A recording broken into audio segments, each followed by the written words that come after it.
살면 오늘 설교 끝. 함께하는 여러분 한 분 한 분 위에 주의 사랑과 은혜와 성령의 위로와 충만이 가득하시기를 축복합니다.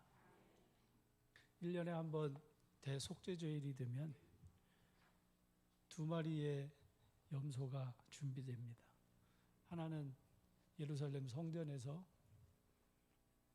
그 염소를 잡아 그 피로 이스라엘을 속죄하고, 또 한 마리는 이스라엘의 모든 죄를 다 짊어지고 광야로 보내져 사자와 이리에게 뜯어먹혀 죽음을 당하게 하는 2마리의 양이 있습니다. 그걸 아사셀 염소라고 칭하는데요. 광야로 보내지는 이 어린 양, 어린 염소는 과연 두려움이 없었을까? 갑자기 생각해 봤습니다. 짐승은 두려움이 있어요, 없어요? 학대받는 동물들 보면 사람에게 학대받는 짐승, 무서워서 사람의 손만 다려고 해도 막 울부짖는 개들의 그 아픈 모습들도 보게 되어집니다. 세상 죄를 지고 십자가에서 죽으심을 당하는 예수님은 십자가에서 두려움이 과연 없었을까 생각해 봅니다. 그는 하나님이시니까 하나님이 무슨 두려움이 있을까 하겠지만, 예수님은 겟세마네 동산에서 기도하실 때 특별히 사랑하시는 제자 셋을 데리고 올라가서 말씀하십니다. 얘들아, 내 마음이 고민돼서, 매우 고민돼서 죽게 됐으니 여기에 머물면서 나와 함께 좀 깨어 있어다오 하고 제자들에게 말씀했다고 마태복음에 기록한 말씀을 보지요. 세번역 성경에 보면, 세번역 성경은 그 당시에 예수님의 마음을 이렇게 번역했습니다. 내 마음이, 같이 해볼까요? 내 마음이 괴로워 죽을 지경이다. 어떤 상황이라고요? 예수님의 마음이 괴로워서 정말 죽을 지경인데 너 좀 나와 깨어서, 내가 혼자 있기 너무 외로우니까, 나 혼자서 당하기는 너무 괴로우니까 니네들이 좀 나와 같이 있어다오. 깨어서 좀 같이 기도해다오.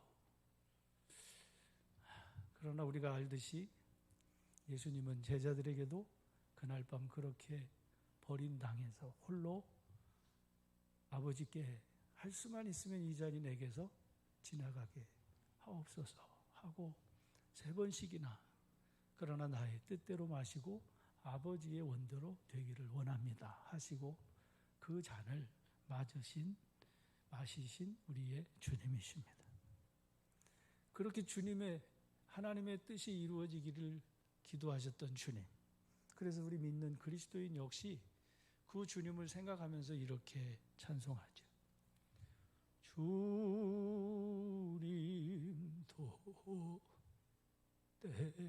때로는 울기도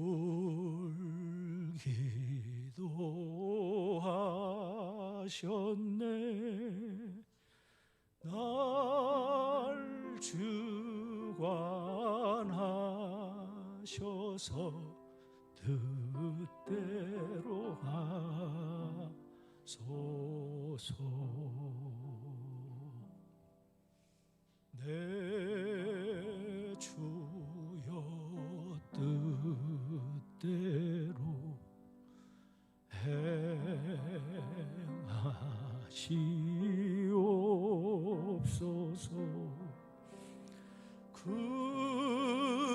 근심 중에도 낙심께 마소서.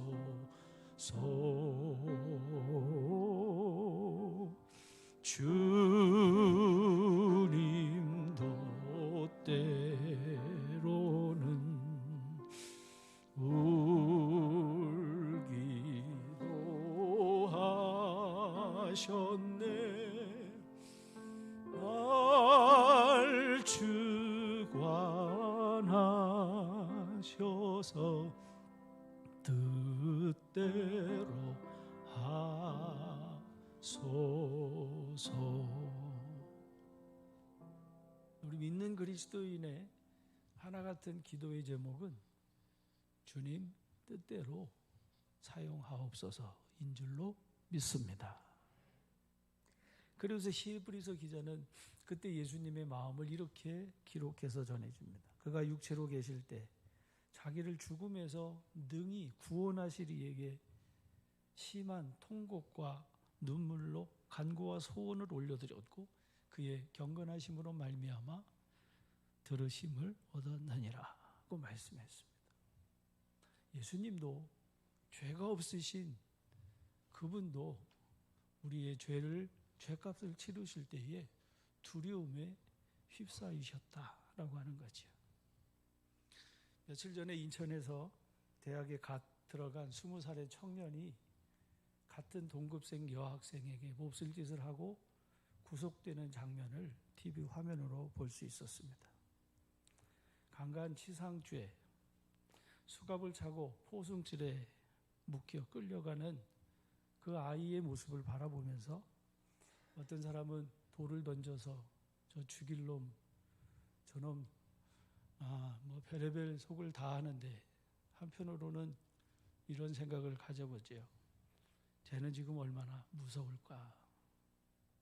그 죄를 짓고 그 잠깐의 육정을 못 이겨서 그 몹쓸 짓을 한 이후에 피해자는 피해자대로 죽음을 당하고 그 부모와 주변의 형제와 이웃들은 정말 피눈물 아닌 피눈물 같은 고통과 슬픔과 아픔을 겪게 되어졌고 그놈의 자식은 지금 얼마나 두려움 가운데 그 부모는 신상이 다 털린 그 가운데 얼마나 고통을 당하며 얼마나 무서울까.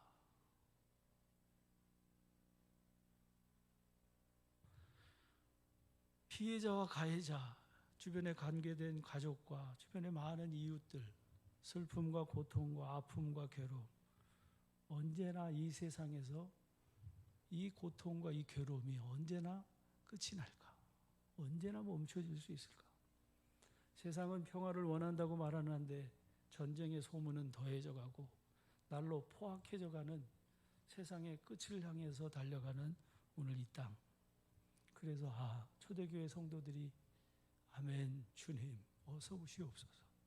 주님이 오셔야 그래야 비로소 끝나는 이 땅에서 이 피비린내 나는 죄와의 싸움이 아닌가 하는 생각을 가져봅니다.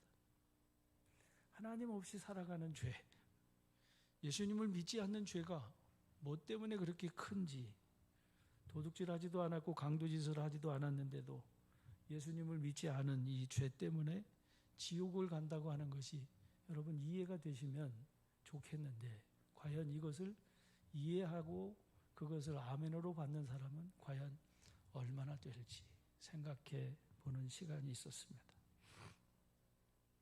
오늘 본문의 말씀에서 사도 바울은 이렇게 말합니다. 너희는 하나님의 성령을 근심하게 하지 말라고 말씀합니다. 하나님이 구속의 날까지 너희를 성령으로 인치신 하나님의 자녀요 하나님의 백성이기 때문이라고 말씀했습니다. 하나님의 성령 안에서 너희가 그러므로 그리스도 안에서 너희가 용서를 받은 것과 같이 너희도 서로 용서하라고 말씀합니다. 너희는 모든 악독과 노함과 분냄과 떠드는 것과 비방하는 것을 모든 악의와 함께 버리고 서로 친절하게 하며 서로 불쌍히 여기며 서로 용서하기를 하나님이 그리스도 안에서 너희를 용서하심과 같이 서로 용서하라고 말씀해 주시고 있는 오늘 본문의 말씀입니다. 여러분 지난 시간에도 말씀을 드렸지만 나를 울게 하기도 하고 웃게 하기도 하고 나를 기쁘게 하기도 하고 나를 슬프게 하기도 하고 나를 아프게 하기도 하는 이러한 일들은 먼 데 있는 일들이 아니고 바로 내 안에서 내가 나를 가장 실망시키고 내가 나를 가장 아프게 하고 나의 자녀들, 나의 주변의 이웃들, 내 배우자들, 나와 관계된 이들 속에서 벌어지는 사건이고 사고라고 하는 거였죠. 그래서 말씀을 드렸습니다. 관계가 없으면 유익이 없듯이 관계 없으면 상처 줄 일도 없고 상처 받을 일도 없다는 사실인 거죠. 그러나 밀접한 관계를 가지고 살다 보면 관계 속에서 부족하고 연약하기에 그래서 서로 용서하고 용서받아야 할 일이 얼마나 자주 일어나는지 모르는 우리들의 삶의 현장이죠. 단연코 나는 용서받을 일 없는 사람이다 라고 하는 사람은 없다는 사실입니다. 누구나 서로 용서하면서 서로를 불쌍히 여기면서 살아야 할 질그릇과 같은 인생이라고 하는 거지요. 사도 바울은 오늘 본문에 있는 말씀에서 우리 그리스도인이 하나님의 성령을 근심하게 하는 일들을 열거했습니다. 모든 압독과 노함과 분냄, 떠드는 것, 비방하는 것, 이런 것이 하나님의 성령을 근심하게 하는 옛사람의 행실이다라고 하는 것을 설명했습니다.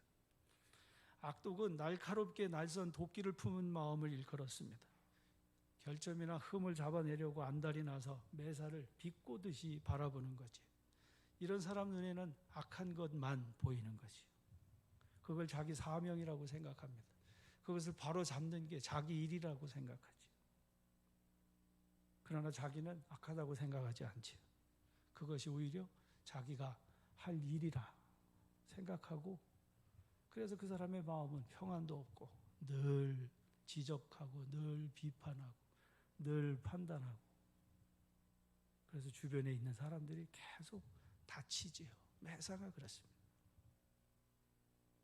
사랑하는 성도 여러분, 남의 허물을 들춰내는 일에 가담하지 않으시기 바랍니다. 당신이 안 해도 할 사람들 얼마든지 있습니다. 마귀가 얼마든지 역사해서 여러분이 안 해도, 우리 그리스도인이 안 해도 얼마든지 검사들이 주변에 얼마나 많은지 몰라요. 죄 찾아서 할 사람 얼마든지 있어요. 좋은 것은 보지 않고 좋지 않고 연약한 것만 골라서 의도적으로 비난하고 비판하는 감정, 악의라고 하는 겁니다. 여기저기 돌아다니면서 여기 가서 이 말하고 저기 가서 저 말하고 이렇게 말 옮기고 저렇게 말 옮기는 것, 그래서 다툼을 일으켜요.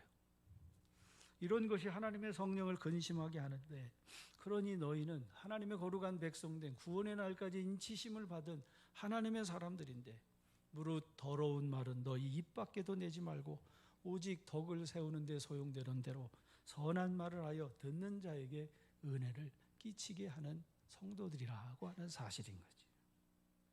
진실로 절감하는 얘기 중에 하나입니다. 잠언 26장 20절 말씀 그대로 나무가 닿으면 불이 꺼지고 말쟁이가 웃어주면 다툼이 그치느니라 하고 말씀한 그대로지. 같이 해볼까요?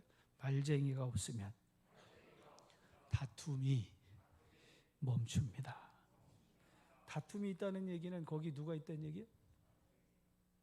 옆에 계신 분하고 서로 한번 축복하면서 권면하시기 바랍니다. 말쟁이가 없으면 다툼이 그친답니다.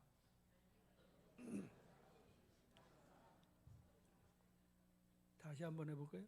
말쟁이가 많으면 다툼이 끊이질 않는답니다. 시작. 여러분의 가정에 다툼이 있다는 얘기는 가정에 누가 있다는 얘기야? 그게 누구야? 알기는 얼마나 잘하는지.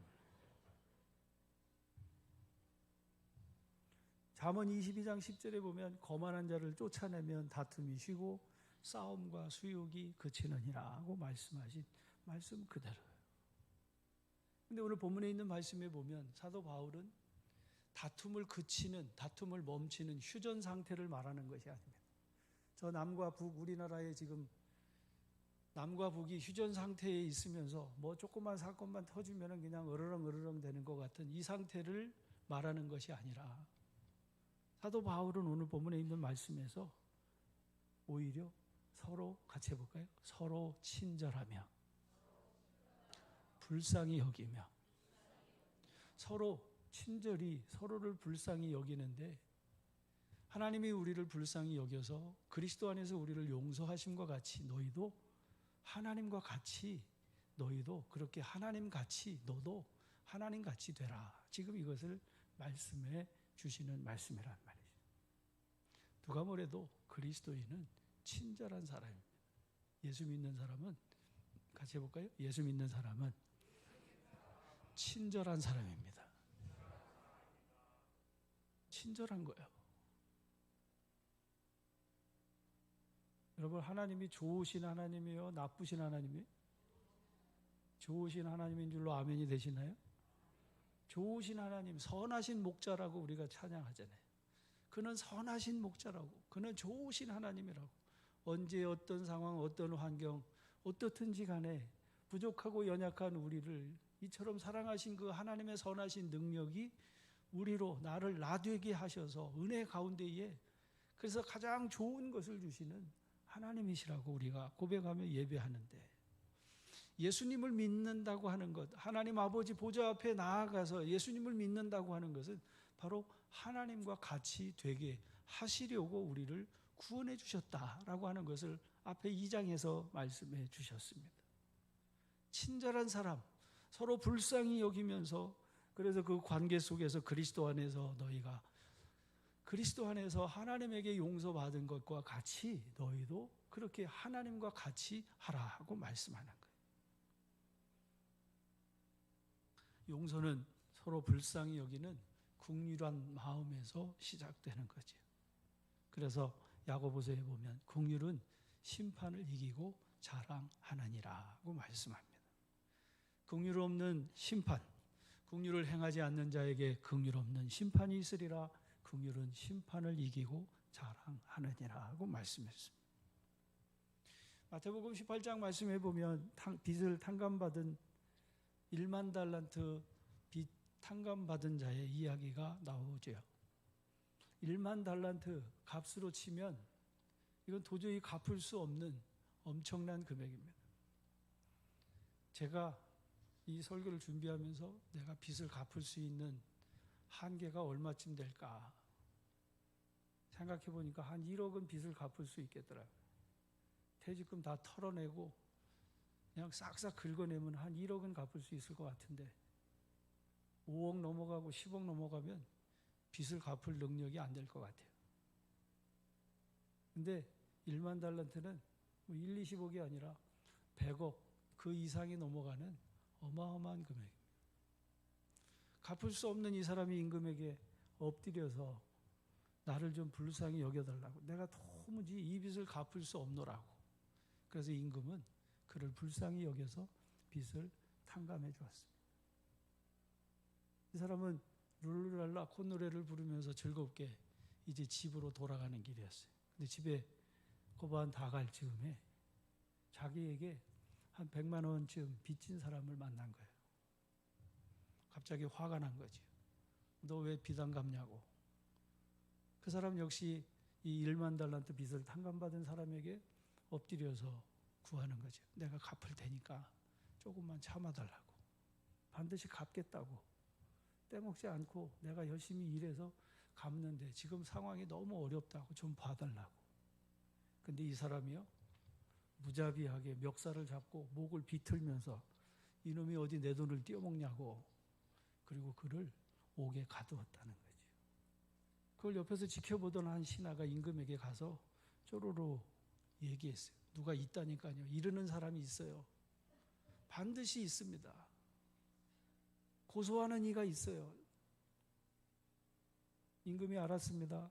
1만 달란트 빚진 자를 잡아오라고 신문하는 거죠. 내가 너 1만 달란트를 탕감해 줬는데 그거 100데나리온 탕감을 못 해줘? 그리고 그를 다시 옥에 가두었다. 갚을 때까지 나올 수 없게 했다고 하셨던 말씀이지요. 왜 그를 불쌍히 여기지 못했는가? 그가 깨닫지 못했어요. 자기가 탕감받은 것을 알지 못했다는 거죠. 사랑하는 성도 여러분, 우리는 말할 수 없는 빚을 진 사람입니다. 하나님이 이 빚을 친히 다 갚아주셔서 우리로 탕감받을 뿐 아니라 하나님의 자녀를 삼아주셨음이 아멘이 되시기를 주의 이름으로 축복합니다. 긍휼이라고 하는 게 그거예요. 긍휼은 다 갚을 수 없는 그것을 하나님이 다 갚아주신 그 사랑이 긍휼인 거지. 내게 조금 잘못한 사람들, 내게 좀 못되게 군 사람들이라도 그를 너그럽게 받아주고 용서하며 불쌍히 여기는 마음이라고 하는 사실이죠. 이런 긍휼히 여기는 마음이 없다면 내가 하나님께로부터 받은 그 구원의 은혜를 올바로 이해하지 못하는 사람이라고 하는 말씀입니다. 예수님은 마태복음 5장 7절에서 이렇게 말씀하십니다. 긍휼히 여기는 자는 복이 있나니 저희가 긍휼히 여김을 받을 것이며. 예수님이 이 말씀을 들려주신 시대는 무자비한 시대였습니다. 로마가 힘으로 세계를 정복하면서 자비는 미덕이 아니었습니다. 지금 저 러시아와 우크라이나의 전쟁을 보세요. 그 전쟁 가운데 자비는 없습니다. 참혹한 살육과 고문과 살인, 파괴, 죽음, 저주밖에 없죠. 자비는 없습니다. 이기는 자는 진자의 목을 쥐어잡고 그를 노예로 삼으면서 무자비한 악을 저지로도 누구 하나 뭐라고 하지 아니하는 힘이 절대적인 우위를 자랑하던 시대였습니다. 무자비한 것이 힘 있는 사람의 특권이었고 복받은 사람의 특징이라고 여기던 시대. 실제로 로마의 한 철학자는 긍휼을 가리켜서 영혼의 질병이라고까지 이야기했다고 합니다. 죄인을 향한 하나님의 사랑을 나타내는 단어가 두 가지가 있는데요. 그 중에 하나가 은혜라고 한다면 또 다른 하나는 바로 하나님의 긍휼, 우리를 불쌍히 여겨주시는 사랑인 줄로 믿으시기를 주의 이름으로 축복합니다. 바로 하나님이 우리를 그렇게 사랑하셔서 그 사랑 때문에 예수님이 십자가를 등에 지고 저 로마 병정들에 이끌려서 수치와 멸시와 조롱을 당하면서 다 버리고 떠난 그 제자들을 위해, 그리고 저와 여러분을 위해 죽으시기까지 우리를 구원하신 하나님 사랑인 줄로 믿으시기를 축원합니다. 바울은 바로 하나님이 우리를 그렇게 사랑해 주신 그 사랑을 언급합니다. 서로 친절하며 불쌍히 여기며 서로 용서하기를 하나님이, 같이 합시다. 하나님이 그리스도 안에서 너희를 용서하심과 같이 하라. 여기서 우리가 주목하는 단어는 같이라고 하는 단어입니다. 하나님과 같이, 하나님처럼 하나님이 행하신 대로 너도 그렇게 하라고 말씀하는 거예요. 그리스도 안에서를 빼면 하나님 같이 하라고 하는 거죠. 하나님처럼 하라고 말씀하는 거예요. 용서는 하나님 같이 하는데 하나님이 우리를 어떻게 용서하셨는가라고 하는 거죠. 사도 바울이 로마서에서 우리에게 전해주셨던 말씀이죠. 우리가 은혜 받은 것, 우리가 구원 받은 것, 어떤 때 은혜 받았어요? 우리가 선한 일을 해서, 착한 일을 해서, 착한 일로 구제받을 만한 해서 구원해 주신 것이 아니라고 했죠. 천주교의 구원의 논리는 우리가 선한 일, 구제하고 착한 일을 하고 그래서 그것이 쌓이고 쌓이면, 선한 일이 쌓여지면 그것으로 인해서 연옥에 있는 사람이, 지옥 갈 사람이, 연옥에서 오래 머물던 사람이 천국에 간다고 얘기하지만, 그러나 우리 기독교의 신앙은 절대로 연옥의 그런 신앙이 아니라고 하는 사실이죠. 우리는 다 양 같아서 그릇 제 길로 갔습니다. 누구도 그를 귀히 여기지 않았고 누구도 행실로 행함으로 구원 얻을 사람이 하나도 없는, 의인은 없나니 얼마나 없어요? 하나도 없다고 단언하는 것이 성경에서 우리를 지적해 주시고 있는 말씀이란 말이에요. 바울은 거기에 이렇게 말하지요. 우리가 아직 연약할 때, 우리가 아직 죄인 되었을 때, 심지어는 우리가 아직 하나님과 원수 되었을 때, 하나님과 원수 되었던 그때 하나님이 그 아들을 세상에 보내셔서 우리의 죄를 대속하시고 그 죄를 다 갚아주신 것이 하나님의 긍휼인 줄로 믿으시기를 주님 이름으로 축복합니다. 지금 사도 바울이 말씀하는 게 바로 이겁니다. 하나님이 너희를 용서하시려고 하니까 너도 서로 용서해라. 그래야 하나님이 너를 용서해 준다. 이 말이 절대로 아니라는 사실이에요. 하나님이 너를 용서해 주시려고 하는데 너 왜 용서를 안 해? 그러니까 너 용서받지 못하는 거야. 이걸 말하는 게 아닙니다. 하나님이 그리스도 안에서 너희를 용서하심과 같이 이미 하나님이 우리를 용서하셨습니다. 그리스도인은 이미 같이 해볼까요? 예수님을 믿는 사람은 이미 용서받은 사람입니다. 1만 달란트 빚진 사람이 탕감받은 것처럼 이미 용서받았단 말이에요. 용서받을 게 아니고 용서받기 위해서 용서하는 것이 아니고 이미 용서받은 거예요. 과거 완료된 일입니다. 그런데 이미 용서받았는데 용서받았기 때문에 더 이상 용서하는 일이 어렵지 않은 사람이 그리스도인이라는 거예요. 그런데 용서가 되지 않는다. 이것은 다시 말하면 하나님의 용서가 아직 내 안에서 이루어지지 않았다는 거예요. 하나님의 용서가 안 돼서 하나님의 용서가 안 됐기 때문에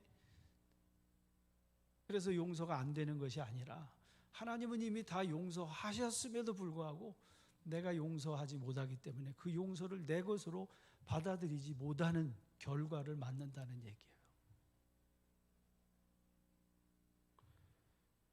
우리는 다른 사람을 불쌍히 여기고 용서함으로 내가 하나님의 자녀 된 하나님의 거룩한 백성됨을 확인하는 바로 거기까지 나아갈 수 있다는 사실이 아멘이 되시기를 주의 이름으로 축복합니다.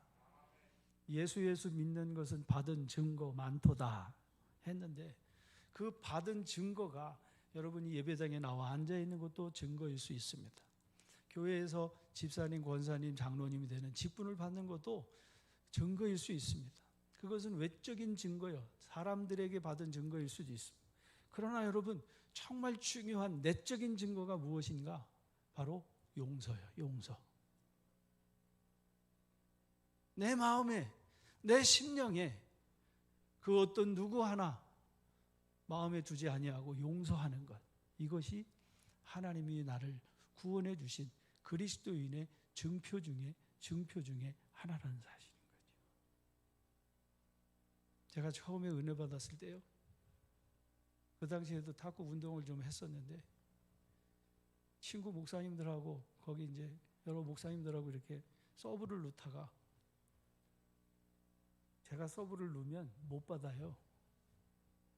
근데 제 마음속에 야, 내가 하나님의 내 형제에게 서브를 놓는데 내가 못 받게 놓는 게 이게 양심에 이게 가책이 될 정도 그 정도였었어요.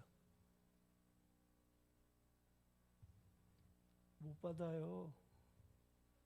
못 받는다니까.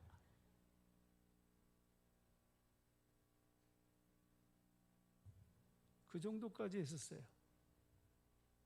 그러니까 보는 사람마다 내가 죄인인데 내가 그 죄인인데 내가 누구를 심판해?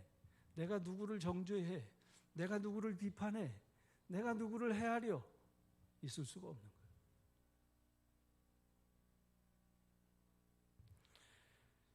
사랑하는 성도 여러분, 사도 바울은 거기 5장 1절 2절에서 말씀하지요. 그러므로 사랑을 입은 자녀같이 너희는 하나님을 본받는 자가 되고 그리스도께서 너희를 사랑하신 것 같이 너희도 서로 사랑 가운데서 행하라고 명령하고 있는 말씀을 보게 됩니다. 우리가 용서해 주어야 하나님이 나를 용서해 준다라고 하는 얘기가 아니고 이미 용서받은 사람이 용서할 줄 아는 사람이다라고 하는 것을 말씀해 주시는 말씀입니다. 사람 안 바뀐다 그러지요? 네, 자연인은 안 바뀝니다. 거듭나지 않으면 결코 사람 바꿀 수 없습니다. 그런데 거듭나면 저절로 바뀝니다. 거듭나면 바뀌기 싫어도 저절로 자라나서 주님의 성품을 담는 그리스도인이 되는 줄로 믿습니다. 이것이 복음의 능력이요. 그래서 복음으로 다시 삶을, 복음으로 가정을, 복음으로 여러분의 삶의 주변의 이웃들과 함께 하나님의 거룩한 뜻을 이루어 나가야 할 줄로 믿습니다. 사랑하는 성도 여러분, 이 복음이 나를 용서했습니다. 그래서 그리스도께서 하나님이 그리스도 안에서 나를 용서하신 것 같이, 그래서 내가 주변에 내가 이웃과 내가 삶의 자리에서 용서가 안 되는데, 아직 죄인인데, 아직 나와 원수인데, 같이 해볼까요? 그리스도 안에서, 그리스도 때문에, 그리스도로 말미암아. 그래서 예수님 때문에 용서하고, 예수님 때문에 이해하고, 예수님 때문에 불쌍히 여기고, 그래서 내 십자가를 지고, 그래서 거기서 내가 감당하다 보면 여러분의 삶이, 여러분의 가정이, 여러분의 주변의 이웃과의 삶 속에 하나님 다스리시는 하나님 나라가 세워지는 줄로 믿습니다. 이 설교를 들으면서도 아직 마음에 용서가 되지 않는 분이 있다면 다시 십자가 앞에 나아가시기 바랍니다. 그리고 주님께 그 사랑 회복시켜달라고 기도하시면서 주의 사랑으로 다시금 일어나 걷고 뛰고 찬송하며 영광의 주님의 나라를 세워가는 우리 교회와 성도님들 되시기를 축원합니다. 주보에 있는 찬양입니다. 내 모습 어디가 아름다워.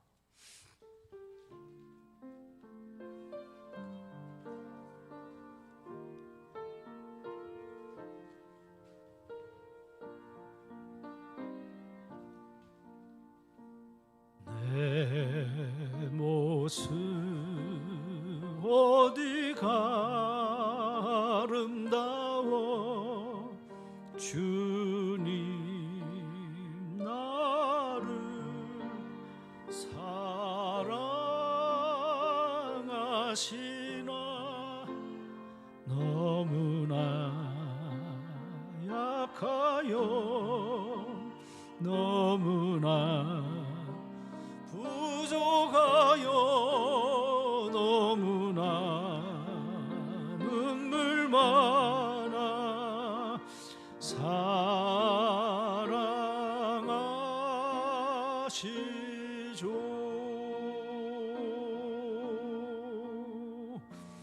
내 모습 어디가 아름다워. 나를 위해 주 돌아가셨나. 너무나 죄 많아 너무나 무지하여 너무나 사랑하사 십자가 지셨네. 두 눈을 감고 내 모습 어디가. 내 모습 어디가 아름다. 나를 위해 주 돌아가셨나.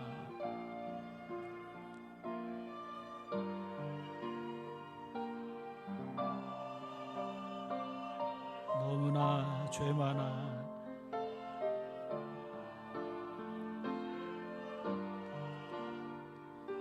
주님.